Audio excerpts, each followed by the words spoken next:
e qua i nostri cari, e non è giusto che venga anche a rovinare le tombe. Rispetto perché è un luogo del culto dei cimiteri.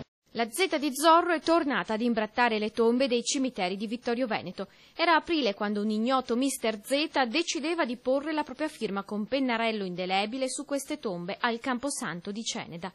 Da martedì le nuove incursioni a Serravalle. L'ultima potrebbe risalire a ieri pomeriggio dopo le 16:30 o a questa mattina addirittura quando è stata fatta la scoperta. Ancora una volta le sue sigle sempre tracciate con colore nero e rosso. Io vorrei delle telecamere, ma però il cimitero delle Grandole è un problema, insomma.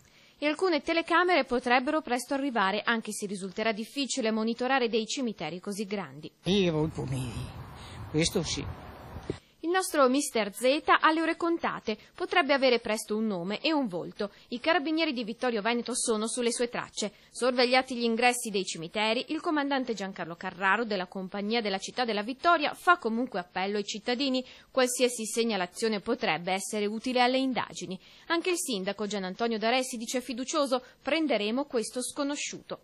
Perché la Z è quella di Zorro, ma le motivazioni non sono certo quelle del paladino dei più deboli.